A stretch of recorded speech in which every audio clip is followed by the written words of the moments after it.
आपके धैर्य, सहयोग और समझदारी के लिए धन्यवाद। ভাই রাত বাজে এখন 11টা 10। আমার মুম্বাই ফ্লাইট হলো ভোর 4টে। পারবো তো ফ্লাইটটা ধরতে? বাগডোগরা থেকে এখন ফ্লাইট টেক অফ করছে। আসসালামু আলাইকুম, আমি জুয়েল। আজ শুরু হতে যাচ্ছে আমার জীবনের নতুন এক অধ্যায়। বাড়ির থেকে প্রায় 11,000 কিলোমিটার দূরে এক অজানা গন্তব্যের উদ্দেশ্যে রওনা দিচ্ছি।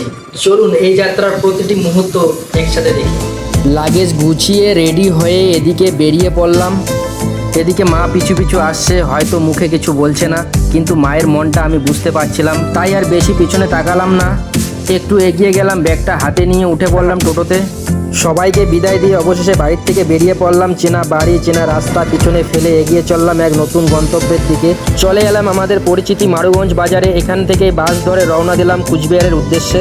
পৌঁছে গেলাম কুচবিহার বাস স্ট্যান্ডে। বাসের টিকিট কেটে উঠে পড়লাম শিলিগুড়ির বাসে। জানলার পাশে বসে দেখছিলাম পরিচিতি রাস্তা আর জায়গাগুলো। আস্তে আস্তে পিছন ফেলে যাচ্ছি, মনে হচ্ছিল এই পথটাই আমাকে নিয়ে যাচ্ছে এক নতুন যাত্রার দিকে। এবার গন্তব্য শিলিগুড়ি, তারপর বাগডোগরা এয়ারপোর্ট, আর সেখান থেকে হাজার হাজার কিলোমিটার দূরে আফ্রিকার সিয়েরা লিওন। অবশেষে শিলিগুড়ি বাস স্ট্যান্ডে পৌঁছে গেলাম। এখান থেকে এবার আমার পরবর্তী গন্তব্য বাগডোগরা এয়ারপোর্ট। নিজের দেশের রাস্তাঘাটগুলো দেখতে দেখতে চলে আসলাম বাগডোগরা এয়ারপোর্ট। চলে আসলাম বাগডোগরা এয়ারপোর্টে। আমার এখনো সিকিউরিটি, ব্যাগের চেকিং কিচ্ছু হয়নি। আজকে মহরম থাকায় শিলিগুড়িতে অনেক ট্রাফিক ছিল, তাই কুচবিহার থেকে বাগডোগরা আসতে একটু দেরি হয়ে গেল। তবে আলহামদুলিল্লাহ সময় মতো এয়ারপোর্টে পৌঁছে গেছি। এখন শুধু অপেক্ষা যাত্রার। সব চেকিং শেষ করে ডিপার্চারের অপেক্ষায় ছিলাম, কিন্তু প্রথমে ফ্লাইট 1 ঘন্টা দেরি হবে জানালো। পরে আবহাওয়ার কারণে সেই ফ্লাইট বেড়ে 3 ঘন্টা হয়ে গেল। এখন বাজে রাত 8টা, আর আমার মুম্বাই থেকে ইন্টারন্যাশনাল ফ্লাইট ভোর 4টে। তাই একটু চিন্তা হচ্ছে সময় মতো মুম্বাই পৌঁছাতে পারবো তো। তবে আল্লাহর উপর ভরসা রাখছি। অবশেষে বোর্ডিং শেষ হলো, এখন শুধু অপেক্ষা ফ্লাইটে ওঠার। বাইরে প্রচণ্ড বৃষ্টি হচ্ছে, চারপাশে বৃষ্টির মধ্যে এক অন্যরকম পরিবেশ। সব অপেক্ষার শেষ, এবার শুরু হতে চলছে আকাশপথের যাত্রা। বেশি দেরি না করে সোজা উঠে পড়লাম ফ্লাইটে। तभी उड़ान भरेंगे जब हम पूरा विश्वास होगा कि विमान पूरी तरह सुरक्षित और सामान्य स्थिति में है। हमें उम्मीद है कि हम शीघ्र ही अपनी यात्रा शुरू कर पाएंगे। आपके धैर्य, सहयोग और समझदारी के लिए धन्यवाद। ভাই রাত বাজে এখন 11টা 10। আমার মুম্বাই ফ্লাইট হলো ভোর 4টে। পারবো তো ফ্লাইটটা ধরতে? বাগডোগরার থেকে এখন ফ্লাইট টেক অফ করছে।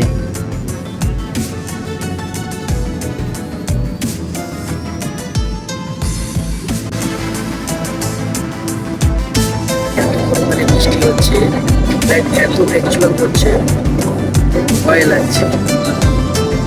দেখো বাইরেটা, বাইরে এত বিদ্যুৎ চমকাচ্ছে, বৃষ্টি হচ্ছে।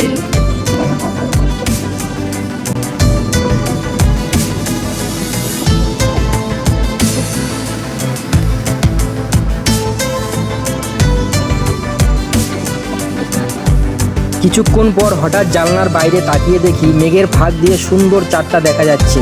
সেই দৃশ্য যেন সব ভয় এক মুহূর্তেই দূর করে দিল। দেখতে দেখতে নিচে ভেসে উঠলো রাতের মুম্বাই। হাজার হাজার আলোয় ঝলমল করছে পুরো শহর। উপর থেকে সেই দৃশ্য সত্যি অসাধারণ লাগছিল। আর কয়েক মিনিটের মধ্যেই আমাদের ফ্লাইট মুম্বাই বিমানবন্দরে অবতরণ করবে। আমার এই দীর্ঘ যাত্রার কয়েকটি গুরুত্বপূর্ণ ধাপ শেষ হতে চলছে। মুম্বাই এয়ারপোর্টে ল্যান্ডিং হতে চলছে এখন।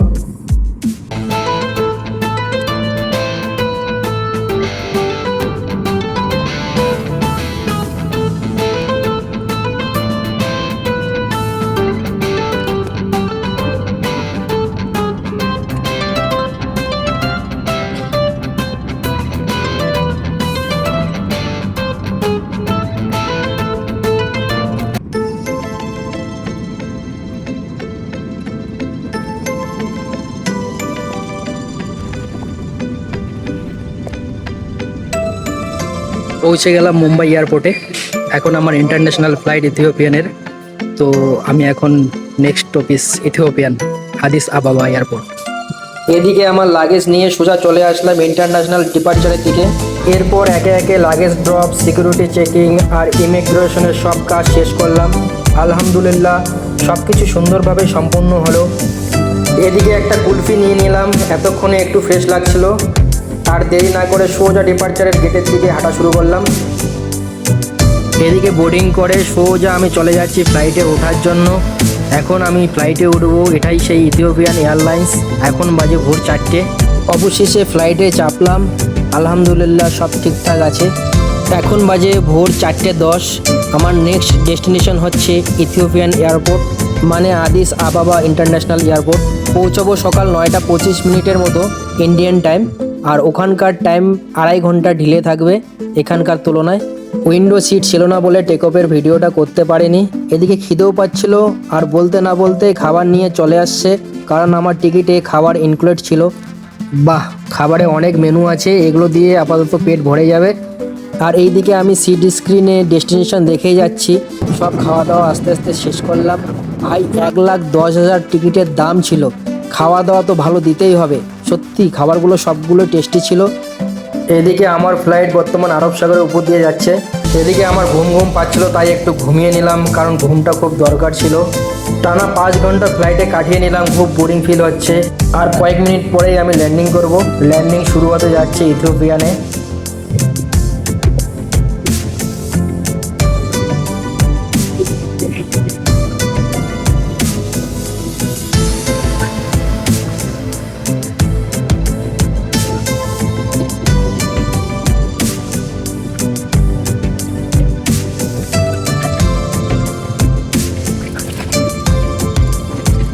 আলহামদুলিল্লাহ 5.5 ঘন্টা কন্টিনিউ ফ্লাইটে থাকার পর অবশেষে আমি ল্যান্ডিং করলাম ইথিওপিয়ানে। আমার নেক্সট ডেস্টিনেশন লাইবেরিয়া, তারপর ফ্রি টাউন। এখন আমার ইথিওপিয়ানে 4 ঘন্টা লেওভার আছে, তারপর ইথিওপিয়ান এয়ারলাইন্সেই লাইবেরিয়াতে যাব। লাইবেরিয়াতে 55 মিনিট দাঁড়াবে, তারপর ফ্রি টাউন।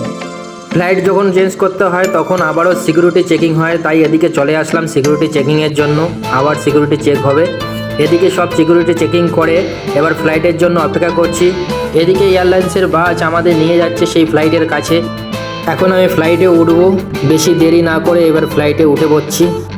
ফ্লাইটে উঠে আমি আমার সিট খুঁজে নিলাম। এবার আবার সেই আকাশপথের ভ্রমণ, সেই দৃশ্য, সেই আবেগ, সেই পিছু ফেলে আসা সেই রাস্তাঘাট, আমার সেই স্মৃতি এখনও মনে পড়ে যাচ্ছে। যেন আমাকে সব কিছু পিছু ডাকছে, কিন্তু আমার স্বপ্ন আমাকে পূরণ করতেই হবে, তাই এগিয়ে চলছি আল্লাহর উপর ভরসা রেখে আরও অনেক দূরে। কিছুক্ষণ ওড়ার পরে হঠাৎ একজন আফ্রিকাবাসীর পেটে ব্যথার জন্য অসুস্থ হয়ে পড়ে।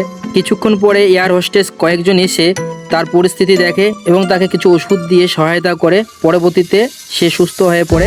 টানা কন্টিনিউ 7 ঘন্টা জার্নি করছি ফ্লাইটে, তাই এদিকে এসিতে ঠান্ডা লেগে যাচ্ছে।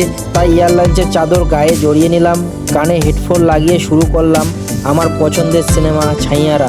মুভি দেখতে দেখতে হঠাৎ খাবার চলে এলো, আর কি চাই। খেতে খেতে আবার সিনেমা চলতে থাকলো। আর হ্যাঁ, তোমরা কি ছাইয়ারা মুভিটা দেখেছো? দেখে থাকলে বলো যে তোমাদের এই ছাইয়ারা মুভির মধ্যে সবচেয়ে কোন সিনটা ভালো লাগে। তোমরা কমেন্ট করে অবশ্যই জানাবে। আমার তো ভাই এই সিনটা সত্যি খুব দারুণ লাগে। ফ্লাইট থেকে যখন সোজা দৌড়ে আসে, উফ, সত্যি অসাধারণ। এদিকে মুভি দেখার পর বারবার আমি ম্যাপ চেক করছি যে কখন পৌঁছাবো, কখন আমার ডেস্টিনেশন আসবে। আর কিছুক্ষণ পরেই আমি লাইবেরিয়ার ক্যাপিটাল মনোবরিয়াতে নামবো। আকাশপথের সুন্দর মেঘের দৃশ্য দেখতে দেখতে আর কয়েক মিনিট পরে পৌঁছে গেলাম লাইবেরিয়ার রাজধানী মনোবেরিয়াতে। অবশেষে ফ্লাইট ল্যান্ড করলো। এখানে 45 মিনিটের বিরতি থাকবে, তারপর একই ফ্লাইটে সরাসরি রওনা হব সিয়েরা-লিওনের রাজধানী ফ্রি টাউনের উদ্দেশ্যে। এদিকে ফ্লাইট টেক অফ করার কিছুক্ষণের পরে আবার জলখাবার দিয়ে গেল। আবারও সেই মেঘের রাজ্য দিয়ে পৌঁছে গেলাম ফ্রি টাউন। ফ্রি টাউনে ল্যান্ডিং করলাম। অবশেষে আমার ফাইনাল ডেস্টিনেশনে পৌঁছে গেলাম সিয়েরা-লিওনে। এখন লাগেজ কালেক্ট করব। লাগেজ কালেক্ট করে সোজা বাইরের দিকে বেরিয়ে আসলাম। Welcome to free town.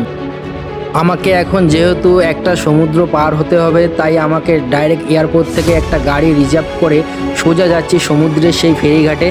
আফ্রিকার এই রাস্তাঘাটগুলো দেখে মনে হচ্ছে আমি এই ইন্ডিয়ার মধ্যেই আছি।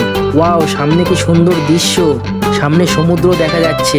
একটা অন্যরকম উত্তেজনা কাজ করছে। নতুন দেশ, নতুন শহর, নতুন জায়গা। আকাশপথ থেকে স্থলপথ, স্থলপথ থেকে জলপথে। দূরে ওই সুন্দর পাহাড়টা দেখতে পাচ্ছ, ওর উপরে অবস্থিত ফ্রি টাউন। এবার লঞ্চে করে আমি সেই পাহাড়টার উপরেই যাব, যেখানে আমার কাজের সাইট। জীবনে প্রথমবার যাচ্ছি। আমার সমুদ্র দেখে খুব ভয় লাগছে। এই লঞ্চে করে সেই ওই পারে যাব, তবে দারুণ একটা অভিজ্ঞতা হচ্ছে। আর এই আটলান্টিক মহাসাগরের সেই উপকূলেই অবস্থিত সুন্দর একটি শহর ফ্রি টাউন। দেরি না করে বসে পড়লাম লঞ্চে। সবাই বসে পড়েছে, এবার লঞ্চ ছাড়ার জন্য রেডি। চলতে চলতে দূরে সেই সমুদ্রের মাঝখানে একটা লঞ্চ দেখা যাচ্ছে। অসাধারণ লাগছে। সমুদ্রের উতাল পাতাল ঢেউ আর মনোরম দৃশ্য যেন আমাকে অবাক করে দিচ্ছে। দেখতে দেখতে চলে আসলাম সেই ফ্রি টাউনের কাছাকাছি। উপরে পাহাড়, নিচে সমুদ্র, যেন দৃশ্যটা অসাধারণ। এই রকম দৃশ্য খুব কমই দেখা যায়। অবশেষে ফ্রি টাউনে পৌঁছে গেলাম। এবার আমার সাইটে যাওয়ার পালা।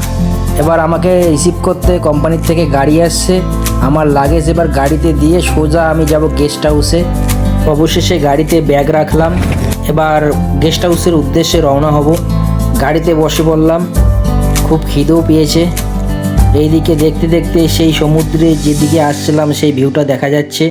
এই সেই ফ্রি টাউনের রাস্তাঘাট, দেখে মনে হচ্ছে ইন্ডিয়াতেই আছি। আটলান্টিক মহাসাগরের পাশেই অবস্থিত এই সুন্দর শহর ফ্রি টাউন সত্যিই খুব অসাধারণ। আর পাহাড়ি রাস্তায় উপরের দিকে যতই উঠছি ততই যেন আরও মুগ্ধ হয়ে যাচ্ছি। রাস্তার দুধারে এত সুন্দর বাড়িঘর আর কি সুন্দর পরিষ্কার রাস্তা, যেন অসাধারণ। এই সুন্দর জার্নিটা উপভোগ করতে করতে অবশেষে পৌঁছে গেলাম আমার ডেস্টিনেশন গেস্ট হাউসে। এখানে ভিডিওটা সমাপ্ত করছি। তোমরা এভাবেই সাপোর্ট করো, পাশে থাকো এবং ফলো করো। ধন্যবাদ।